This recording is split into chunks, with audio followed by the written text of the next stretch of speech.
A wonderful good afternoon and a good evening to you, wherever you are joining us from. And welcome to the Shannon Lectures in History, the 2022 Spring Edition. I must say the virtual edition, dubbed the Management of the Natural Resources and the Environment in Canada, Historical and Transnational Perspectives. Today, we are discussing a very important issue of gender and how it gradually lends itself as one of the mainstream issues regarding the use of the environment and the sustainable resource management attached to it. To do us the honors of leading the discussions is a wonderful gender researcher and advocate here at Carleton University, whom I shall soon introduce. I am Stephen Osei Owusu, a graduate research assistant and a PhD student with the Department of History, Carleton University. And I'm incidentally the convener and host of the series.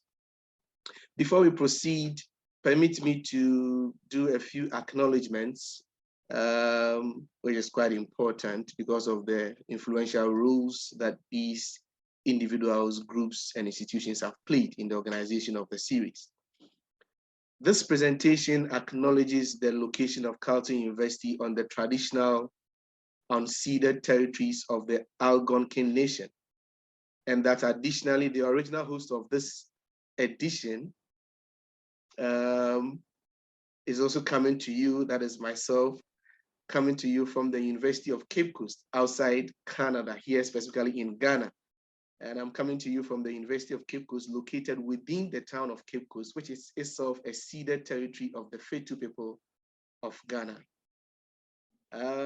We also would want to say a special thanks to the generous donor of the Shannon Endowment Fund, that is Lois Long, whose donation has made the Shannon Lectures possible since 2002 and has also contributed to numerous graduate scholarships. We would also want to say a big thanks to the Shannon Fund Committee of the Department of History here at Carleton University, the department which is under the chairmanship of Professor James Miller. We would also want to say thanks to the Faculty of Arts and Social Sciences for their wonderful support. Finally, I would also want to acknowledge the important contributions of the following sponsors. And in no particular order, I would want to mention these sponsors.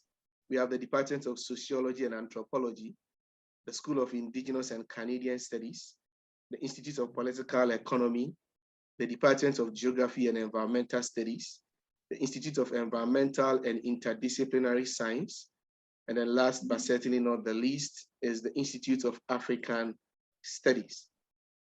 As I mentioned earlier, we are honored to be hosting Professor Shireen Hassim, who happens to be the Canada 150 Research Chair in Gender and African Politics, affiliated to the Institute of African Studies, also here at the Carleton University. She happens to be the personality that will be doing us the honors of leading today's discussions, which centers on the question of gender and then the environment.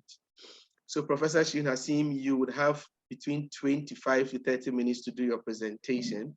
And then after that, we would zoom straight into question and answer time, the Q&A session, where we estimate to have between 20 to 25 minutes to engage you on your presentation. So without much ado, Professor Shireen Hassim, your audience, Professor Shireen Hassim. Thank you. Thank you so much, Stephen. Thank you for inviting me. Thank you all for coming. This is a work that I'm doing with Beth Goldblatt, who is a legal scholar in the Faculty of Law at the University of Technology in Sydney, Australia. This is a joint paper that I'm going to present to you. I hope that by shortening it as a presentation, I don't lose too much of the complexity of the story. Beth, of course, is unable to join us because I think it's the middle of tomorrow night. The time difference is just unfriendly. So let me begin with the story. You all saw the beautiful picture as you came in of this incredible area in South Africa called the Wild Coast, and specifically the area called Xolobeni.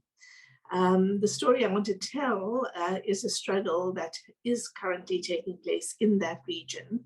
But specifically what I want to focus in on is a court case brought by Duduzile Fellaini, who is a Pondo headwoman from this area on the Wild Coast, who in 2018 brought an application on behalf of her community to the High Court in South Africa. This application was the culmination of 2 decades of struggle. It was a case against both the South African government and an Australian mining company that was hoping to secure the right to mine titanium and other minerals in an open cast mine on this coastal, beautiful coastal residential land. The mining plan for the areas caused conflict both within the community as well as between the community and the government, tragically involving the deaths of activists. Between 2002 and 2018, at least 12 opponents of the mining are believed to have been murdered. Not one of those cases has been solved. The High Court case brought by headwoman Dudu Fellaini went the way of the community. The court ruled that the mining rights could not be granted without the agreement of the community living there. This is an interesting case because I think we live in very bleak times. Every day we see setbacks against poor people all around the world. And this Xolobeni struggle is such a space of hope. It is the articulation of the possibility that destructive, extractivist, patriarchal capitalism may possibly be halted, if not ended. And that furthermore, that rights struggles may contribute something to achieving climate justice. As you probably all know, resistance to extractive mining is growing around the world. It's a centerpiece of climate justice movements today. And in many cases, such struggles are articulated as struggles also in defense of the commons. For Silvia Federici, a very prominent theorist in this area, these struggles in defense of the commons are important at this moment because they reinstate democratic politics. They renew voices at the grassroots. They mobilize ordinary people who are otherwise have been disabled by neoliberalism. And in making these struggles collectively opposing destructive extractivist mining, they are also thinking about a different future.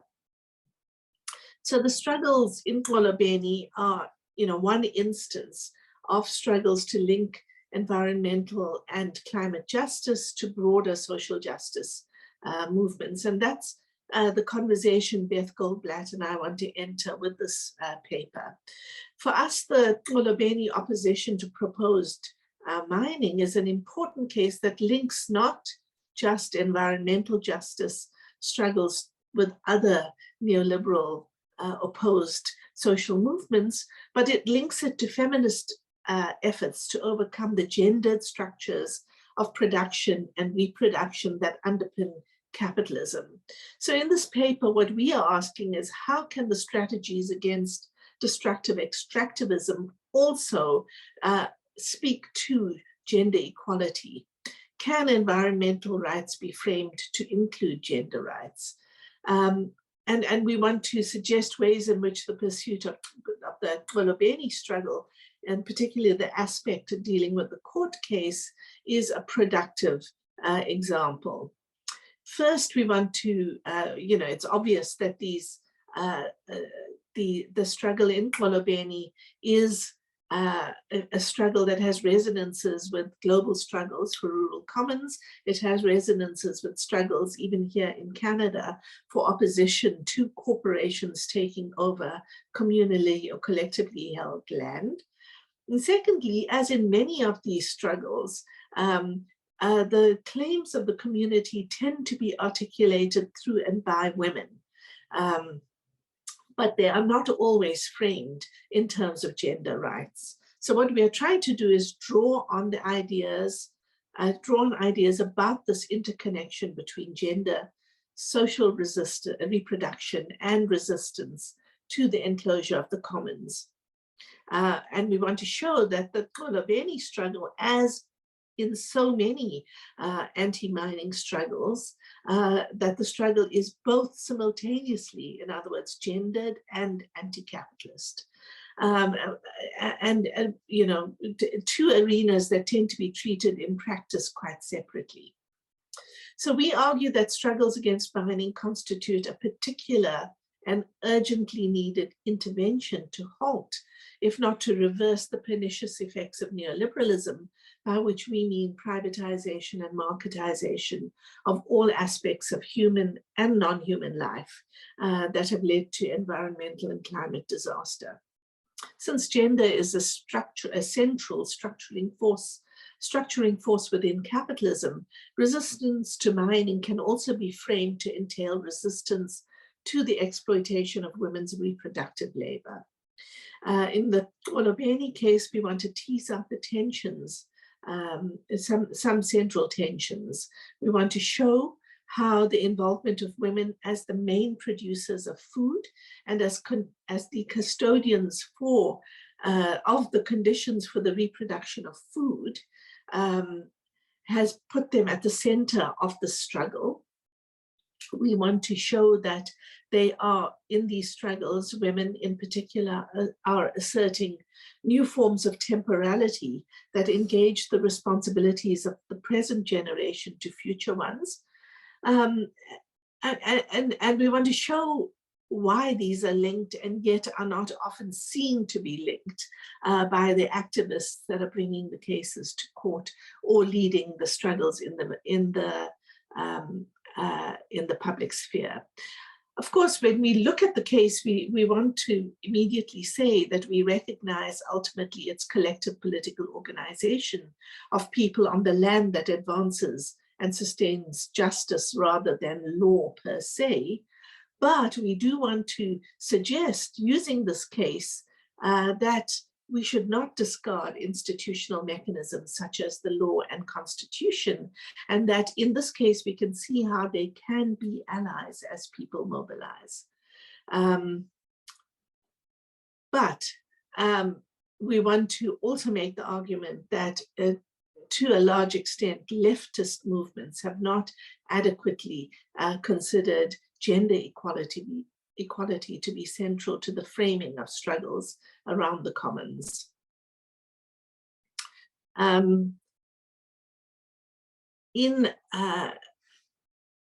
so let me go to this case. Let me just say what our two central points are before I go into the detail of the case. So the first thing we want to do is we want to look at this landmark Fellaini judgment. This is the judgment in which the mining company and government were taken to the High Court with the community arguing that there had not been proper consultation, and the High Court agreed with them, and that agreement halted the process of building the mine, right?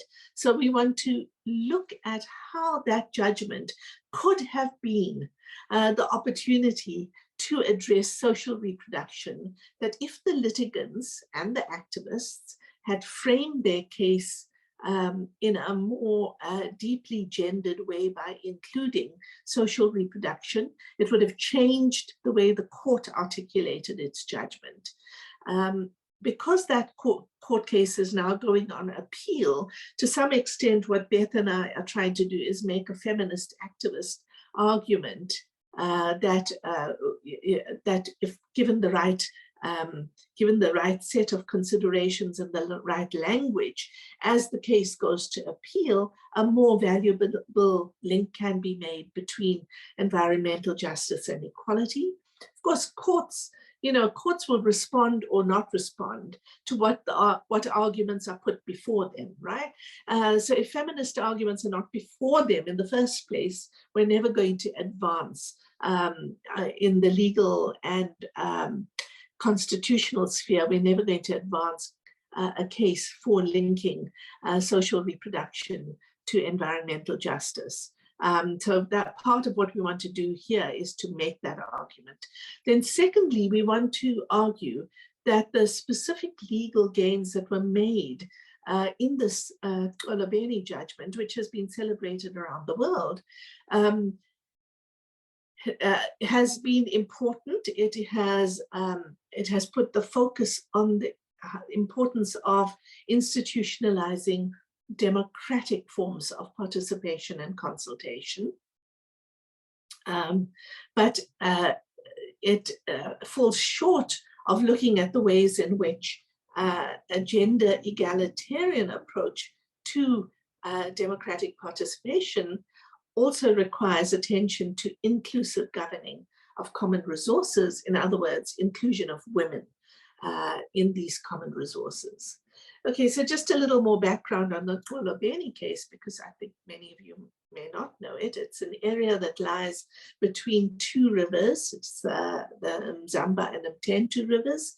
It's traditional land of the Mpondo people. And on the land under question, there are 5 village settlements. Xolobeni is the largest, and so it's taken the lead in the struggle. In the Xolobeni village, there are only 320 residents. It's a small area. More broadly, no more than 3,000 people who are tightly connected to each other by family ties. Women are the majority of the residents of this area. It's communal land, nominally owned by the state, and it is in practice designated custody land in the South African legal system. The occupations hold what is called a permission to occupy certificate, which I won't go into the details of, except that you should know that what that does is give security of tenure to the residents. It's the second richest botanical reserve in South Africa, that biodiversity being central to food security for the people who live there. It's a subsistence economy. There's very little formal employment. Only about 12.7% of the people in Xolobeni have formal paid jobs. And of those, 70% of formal paid jobs are held by men between the ages of 21 and 40. So virtually the whole community is really dependent on subsistence agriculture, on natural water from the springs and the boreholes and the small dams in the area. Because it is such an important biodiversity area, the whole area was brought under the law governing marine protected areas, which prohibits mining, right? Despite the area falling within the act that prohibits mining because of its biodiversity claims, nevertheless, in 2003, an Australian mining company, Mineral Resources Commodities, MRC, had its eye on that coastline's very rich deposits of ilmenite and other titanium-containing minerals considered to be of a world-class standard. So despite the declaration of this area as protected, MRC wanted the rights to mine, and it was in fact granted a full mining license in 2008. And it got that license because MRC had allies within the government. Most notably, it had allies in the Ministry of Mineral Resources who saw mining as a desirable form of development, no doubt informed by the developments 100 years earlier when gold and diamonds were the basis of building the modern South African economy. The central line of contestation in the legal struggles, and many other struggles, by the way, over the 2 decades, all of which had no success until the community turned to the constitutional provisions and went to the High Court. Central line of contestation between the people of Xolobeni and the government and the corporation on the other side was about the public consultation that is required by law before mining licenses are awarded.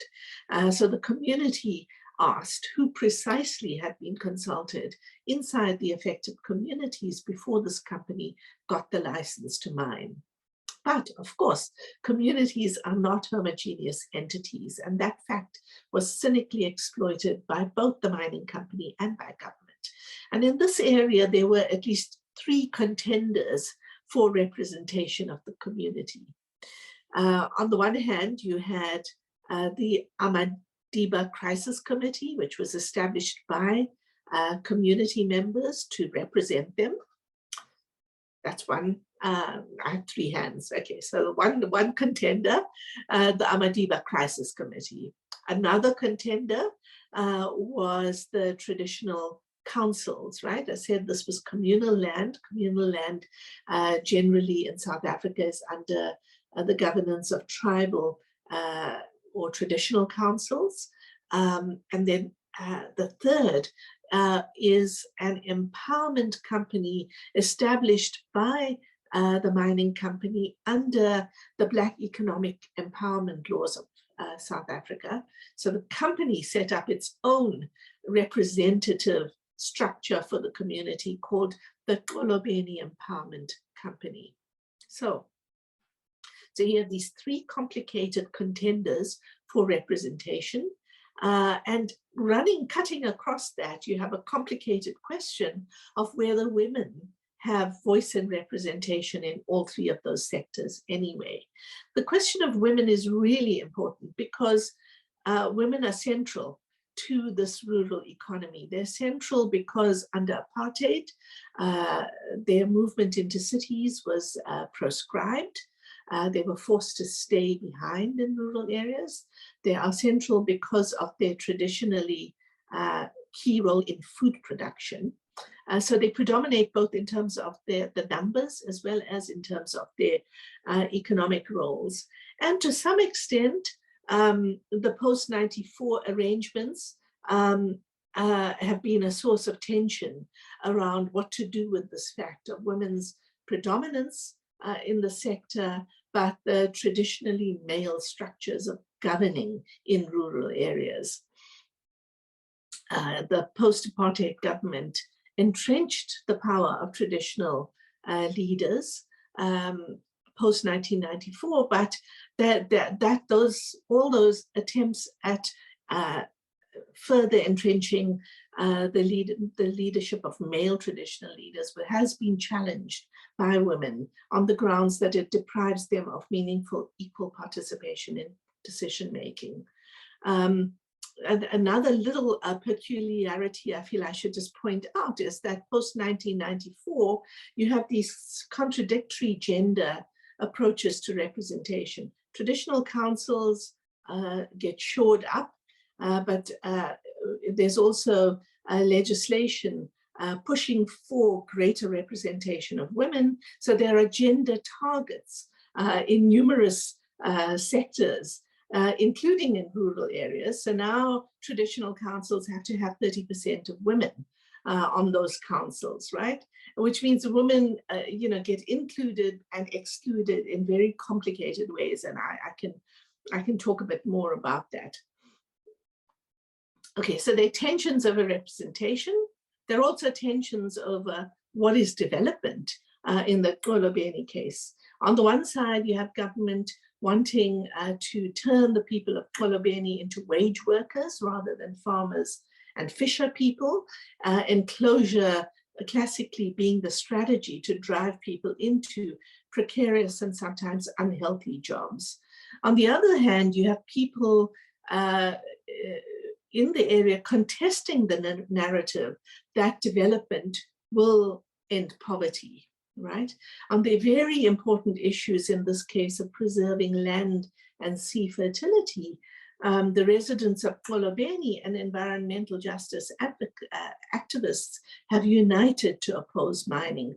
Both sides, both the residents and the environment activists, arguing that the outcomes of mining will be the depletion of the land, the pollution of the soil, and likely pollution of the ocean, and therefore they will be of limited benefit to the community. The mine itself is projected to last only for 20 years. After that, the titanium will have been completely extracted, and the mining company will leave, so the community will be worse off now with so-called promised jobs being removed after 20 years, and the land being completely devalued or degraded by the mining activities. Finally, for the community members, and particularly for the ways in which the Fellaini affidavit in the court case articulated the demands of the community, that land is understood as being held in trust for future generations.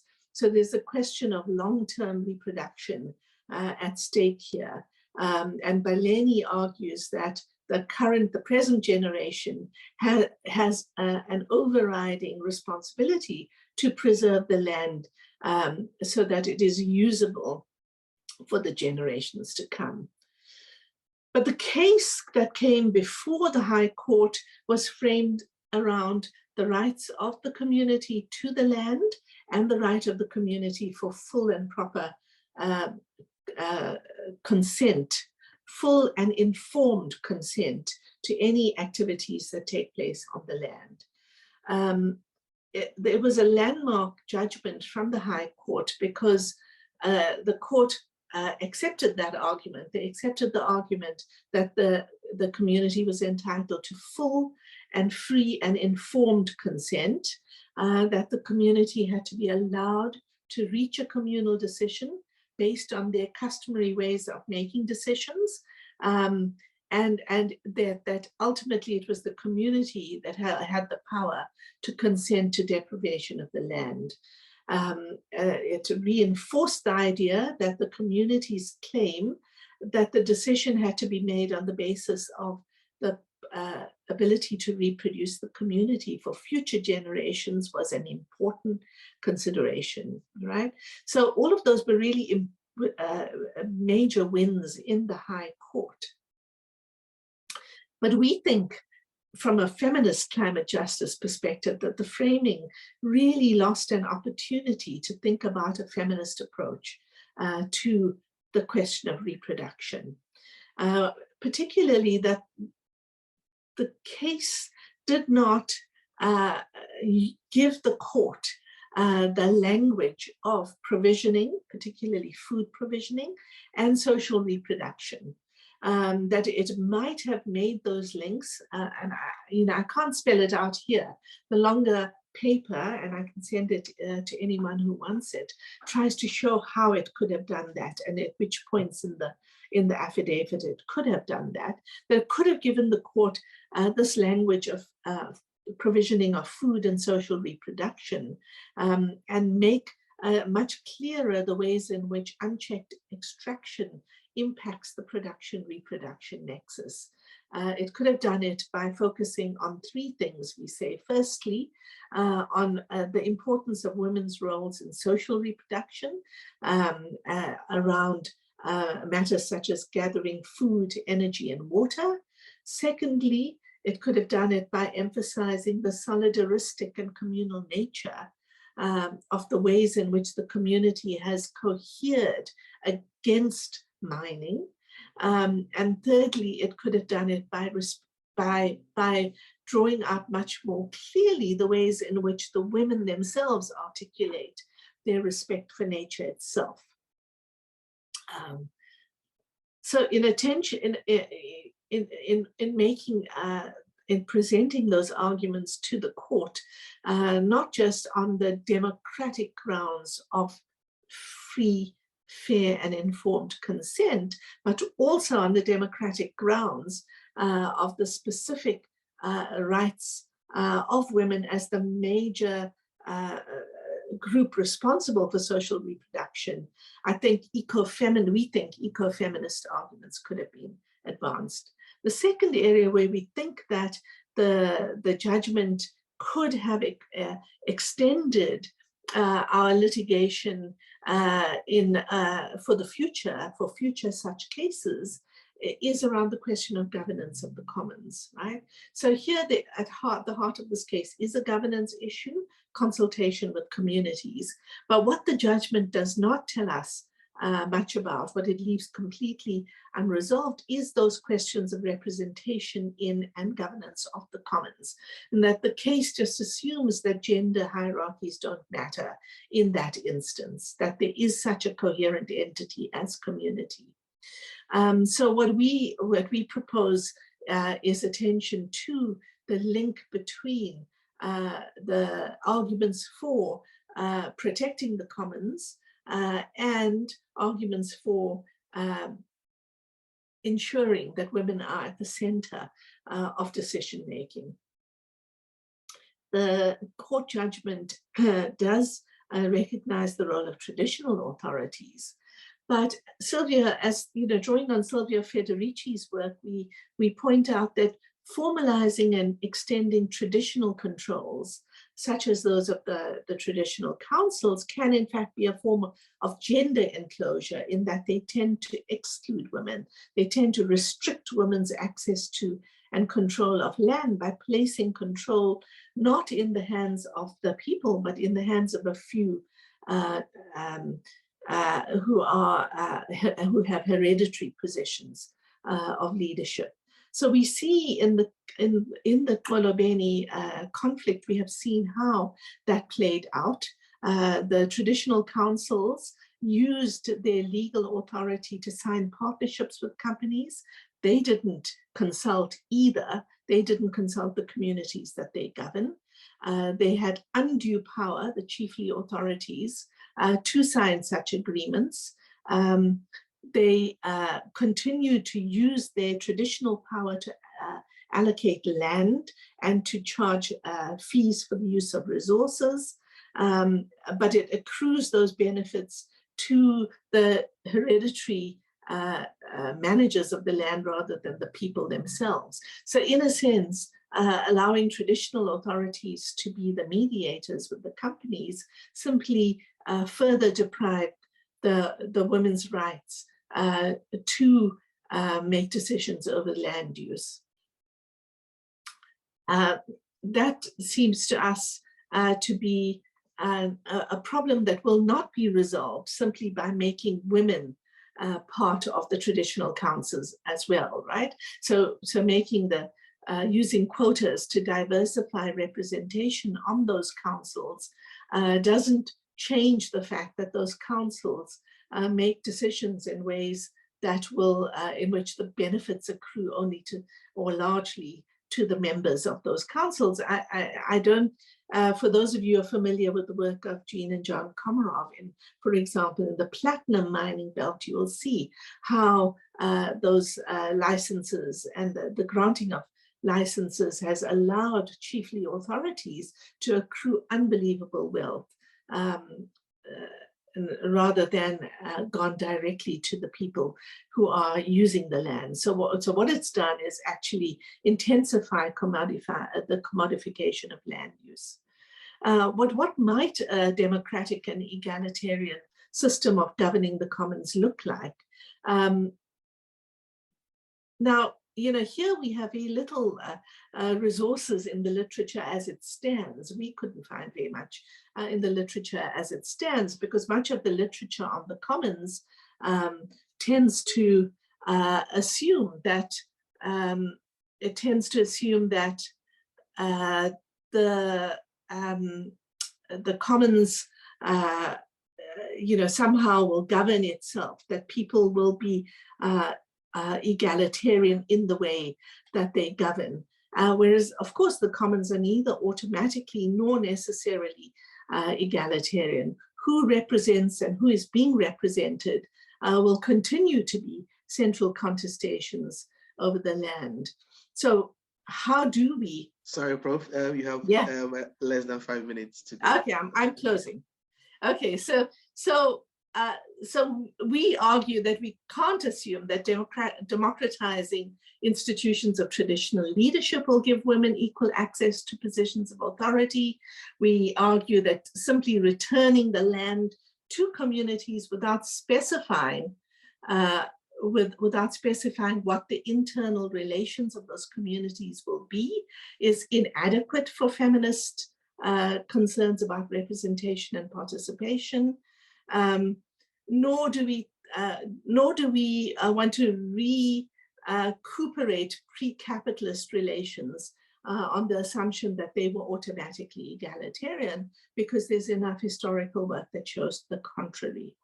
I'm not going to be able to go into those long battles in the Ponderland area specifically, except that we think that there are resources that were not used in the court case that could be drawn out in the appeal case that is yet to come, that suggests much stronger protections for women's voice and representation on their own terms in future discussions of how the Xolobeni area should be governed, and therefore, of course, of how other such rural commons should, and possibly urban commons, should be governed. I just, one last important thing about the Fellaini affidavit to the High Court that was not adequately picked up, but we want to amplify, is that the women of this community really have articulated a very different conception of time to that of the development time that the government and the company are presenting, right? So they have an alternative way of thinking about the rights of current and future generations to the linear narrative of capitalist expansion. That they also make some really interesting demands, not for an exit from the modern state and a return to a pre-modern system of governing, but rather for a different and more holistic understanding of how public funds should be distributed nationally. So they don't want to be excluded from the national distribution of funds, but they do argue that the preservation of these lands is a common good, both for the residents in that area as well as for the country as a whole, and that residents should not have to give up one set of public resources, land, in order to access other kinds of public goods, schools and clinics and roads. So it's holding out for a different future. And in that sense, we think Xolobeni is a prefigurative struggle that is really complex and interesting for activists thinking about climate change. I'll stop there. I'm going to stop there, Stephen. Well, thank you. Thank you very much, Prof, for that very engaging and interesting lecture. So we are now at the stage for questions and answers. I'm not so sure there are any questions in the chat box, so I guess I'll take the opportunity to start the entire process. That was quite an interesting lecture, Prof, I must say. I was rather intrigued by the question of the approach that the community used in, trying to address the perceived question of assault on their traditional and customary rights of ownership to land and resources. In your presentation, I believe you referred to it as the complicated contenders, where there were three, almost overlapping groups formed to contest the question of, the assault on these lands' rights. I was wondering whether you would agree with the opinion that this possibly could represent a deliberate strategy by, the powerful stakeholders. And in this sense, I may be referring to, government agencies, multinational company, authorities, if this strategy may very well represent a deliberate attempt on their part to just, obfuscate the issues. And, in that sense, it leads to, when there are three almost coterminous overlapping groups all fighting for the same, cause, in my estimation, it always leads to, a hierarchy of interest groups, a hierarchy of supposed interventions, a hierarchy of responses to address these concerns. And anywhere that there are hierarchies involved, I believe you would agree with me that women often than not happen to be at the tail end of those hierarchies, and they end up, losing out. And so would you agree with, this obviously contentious position that, forming three overlapping groups that all are interested in fighting the same common cause is just an attempt, a deliberate attempt to obfuscate the issues, in that regard? So the groups, and then not all of the groups are formed by government. Okay, I should just say that you have the traditional councils that have some prior history and legitimacy in the area, right? They're chiefly authorities that have been at least since the colonial period, not necessarily the pre-colonial. Most of these traditional councils, were reshaped in the colonial and apartheid period as particular kinds of structures of governing. So those pre-existed. They've been given extensive rights under post-apartheid legislation that is a problematic discussion in itself. So you've got that group claiming to represent the people who live in that area, right? You have government implementing Black economic empowerment protocols after 1994 that mean that all companies have to have community representation. So in this case, the mining company sets up quite a complicit structure. So there you're right. There's a kind of strategy here that's interesting. It sets up an empowerment company, so-called, and claims that that is the representative of the community. And then you have people themselves voluntarily self-organizing, claiming neither the traditional authorities nor this empowerment company represent them, right? So that's a structure from below. The Amadiba Crisis Committee, which is the structure from below, in fact, is very much driven by women. So, there's that. The mining company, meanwhile, is buying 4x4s for the traditional authorities. It's buying vehicles and giving money to the leaders in the empowerment company. So there's definitely some shady dealings going on there, right? And then they, set up that empowerment company, say that they will consult with that company. Meanwhile, they've sewed up the deal anyway by buying off people in those two other sectors. And that's why people in the community revolted and set up their own structure. So it is complicated, but not all three are beholden to the government. Government does claim that the proper authority are the traditional councils. That's what they claim, but people themselves challenge whether those traditional councils actually represent them. Okay, thank you, Prof. There's a question by Kati Cole, and I think it's asking for you to address the question of migrants. He's asking, did they play any role in the court case? Should they also be included in the governance of the commons and in who gets defined as residents or outsiders? I may be mistaken about migrant ties to the hometown. So she's asking a question on the migrants.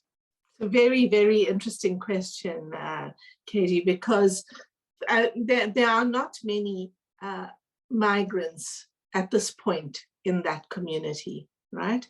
But there was in the court case, there was an articulation of concern that people might come into work on the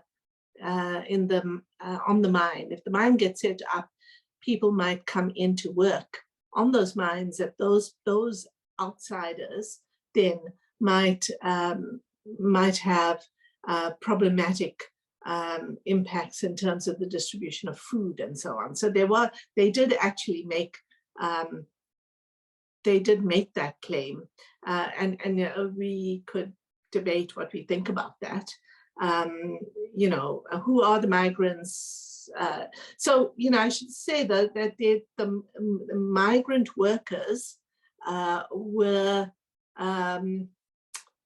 mostly men who left the area. That's why women dominate so much of the rural areas, right? So it was male labor that was sought on the mines specifically. Men commuted to the cities, and there's this sort of backward and forward movement.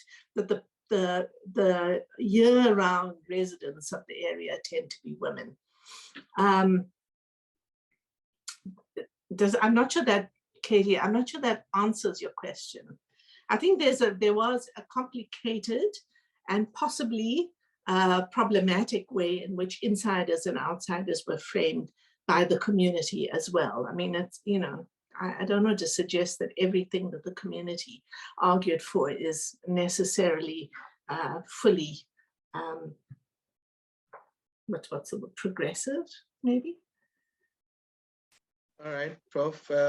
Vicenja Mazio is also asking, the person says, many thanks for this wonderful generative work at this specific moment in time.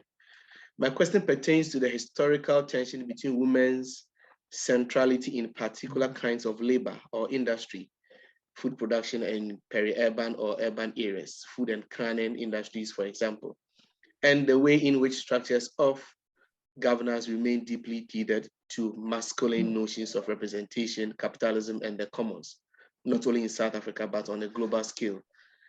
Given this tension, how can we ensure that women and feminist logics are at the center of democratic practices such as political organization or consultation? Yeah, I mean, Vinny, that's a good question, because it's one of the things that we are also concerned about. That's, so I agree with you.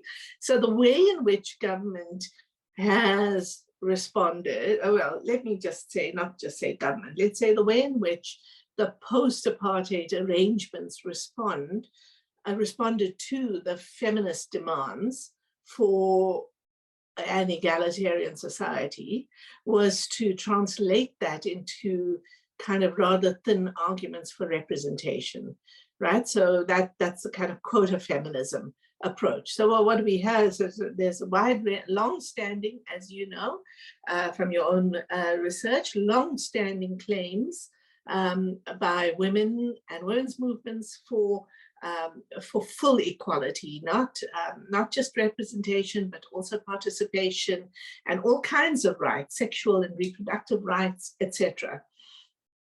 Those got kind of watered down into quotas and targets.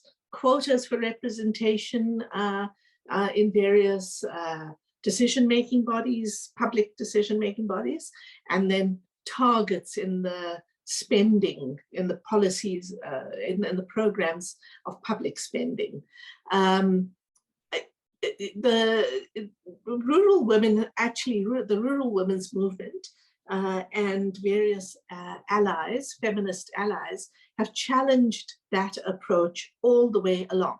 So they are not convinced that making a hereditary council be at least 30% women will be enough. Among the, sort of the larger questions they ask, these traditional councils, among the powers that are granted to them in the current legislative framework, they are responsible for adjudicating private disputes. That means disputes like family disputes, gender-based violence, and the tendency is for the traditional councils to respond in ways that are quite conservative. So they're not buying this these quotas as an adequate response. Enough work hasn't so far. So there's a lot of work in the land around women and their rights to land. There's a huge amount of wonderful work in South Africa for anyone who's interested that takes on these issues and shows how important these are, and that is calling for democratic structures of governance. There is a debate about whether the hereditary councils can be morphed into non-hereditary councils that are fully participatory. In other words, is there a way of democratizing chieftaincies? There's a debate about that.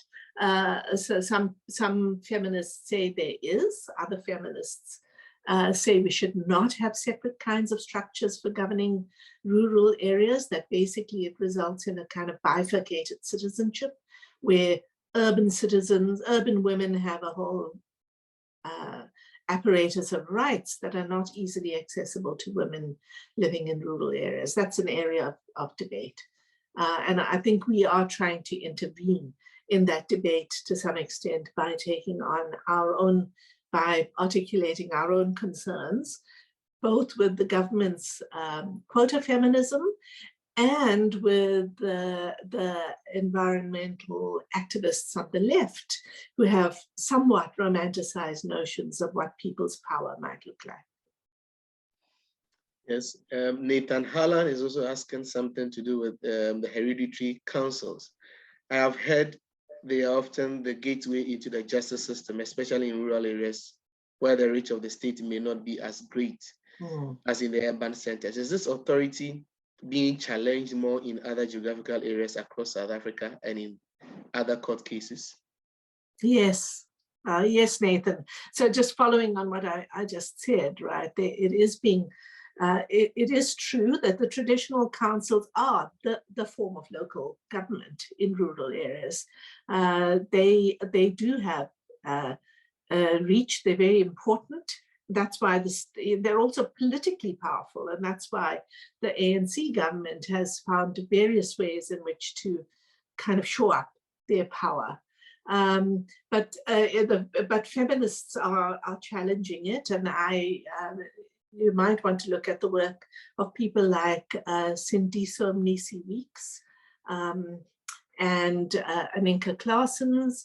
The traditional courts bill, which is the bill which allows the traditional authorities the central power in things like land allocation, right? And gives them civil, kind of, they act as judges over civil matters in rural areas. There has been a feminist challenge at every level of that legislation, and it is absolutely certainly going to end up being challenged again in the Constitutional Court. The ANC's sort of quota feminism approach, it's just a sop. It's a way of not dealing with that. All right. Vicenza Mazio had another question. Is asking, what does a more holistic understanding of the distribution of public funds look like against the backdrop of this tension, which has a long history? Thanks. Also, I couldn't talk about this very much, but so one of the big issues in this area is that there aren't clinics, there are there's not enough educational facilities or clinics in this area, and the community has been demanding those as well. They've over a long period of time.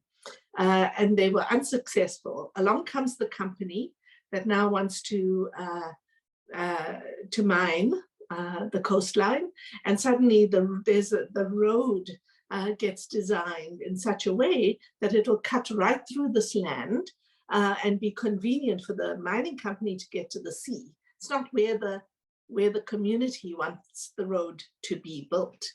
Government says, well, if you want the road, if you want clinics and if you want schools, you have to hand over this land, right? So that's that's part of what is being fought over here. Why should we have to give up our land in order to get access to these public necessities, these basic needs? The debate is really interesting to me and Beth, because the community is not saying they want to be left alone. They're not saying the state should stay out. They're not saying they want to make no claims to the national fiscus. Actually, they are making claims, citizen claims on the national fiscus, and saying we deserve schools, we deserve a road that will be safe. But the government has to think about development in a different way, and it has to think about these important areas of biodiversity, important areas of food production as worth preserving, not as resources to be traded off against schools and clinics and roads. So, you know, so they are, so in that sense, they're really making, I think, some claims that I haven't seen addressed properly in the literature here. They're making very modern claims, actually, and citizenship claims, and they're making these claims on the basis of a constitution which says people are entitled to have their basic needs met. They're not saying we want to exit all of this and go back to some kind of, you know, very localized traditional way of living. All right, thank you, Prof. I guess this may very well be our last question. Nathan Halland had another question in the earlier one that he asked, and he's asking a question on the hereditary councils. He's asking, to what extent is this considered a debate in other areas and or the national level, especially in the area of women's rights? I think I sort of, I hope I answered that, Nathan. Okay. It's central in the debate. I think your question gets to the heart of what the contestation has been about women's rights in rural areas. It's that set of issues. Thank you very much, Prof. That was indeed a wonderful lecture, and the questions were indeed quite engaging. Thanks for the various perspectives and responses that you've shared on them. All too soon, we'll be bringing down the curtains to this rather interesting talk in the series of the Shannon lecture series, the one on environment and resource management. Professor Shireen Hassim, we would want to give you a minute, roughly 30 seconds to a minute, to give as your concluding remarks, anything that you'd want to share with us as a special statement of note. Oh, thanks. I mean, I suppose I would say that, you know, to some extent, what we are doing in this paper is quite experimental and is, you know, we're really wanting to think about what a democratic commons could look like. So it's very, you know, future oriented, possibly utopian. But the other part of it is that we think, Beth and I both work in that sort of law, society, politics space. We think that, you know, that the interesting thing about South Africa as a case study is that quite sophisticatedly framed constitutional rights can be an ally, right? So we think it's possible to make rights-based arguments and leftist feminist rights-based arguments, and that's what we're trying to expand. We do recognize that there are people, including Silvia Federici, who we use a lot, who will never think of the law and of rights as arenas for such for progressive strategies. So we're wanting to push against that a little bit, and hoping to find allies who will help us to save the history of rights from the kind of critiques that it is simply Western imposed and neoliberal. So we're wanting, yeah. Sorry, Prof. No, that's fine. I just wanted to finish that. So that's really all right. Go ahead, the secondary part of what we were trying to do. Yeah. All right. We certainly are looking forward to the concluding stages of your work. And on that note, thank you very much, Professor, for availing yourself this afternoon to share with us your research findings. And thank you also to everyone who made time to attend this afternoon's edition of the Shannon Lecture Series. Before we sign off, we want to say a special thanks to Professor Dominique Marshall, who is chair of the Shannon Endowment Committee and who is also co-organizer for the series, especially for the influential role she's played behind the scenes in getting this series up and running. Thank you very much, Professor Dominique Marshall. And before we sign off too, we want to inform the House that the next, which happens to be the very final in the series, the spring series edition of the Shannon Lecture Series, is coming off on the 8th of July. And the talk is going to be given us by Professor Ronald Ruden, who is actually a distinguished, retired emeritus professor in history with Concordia University. And over there on our screens is displayed a slide of the presentation that he's going to be giving us on the 8th of July. And that is What is Nature? The Rise and Fall of Mountain's Petit Kodiak Causeway. Would plead that you all make time once more and then join us on the 8th of July as we conclude the last talk on the spring edition of the Shannon Lecture Series. Thank you very much once again for availing yourselves. See you on the 8th of July. Thank you.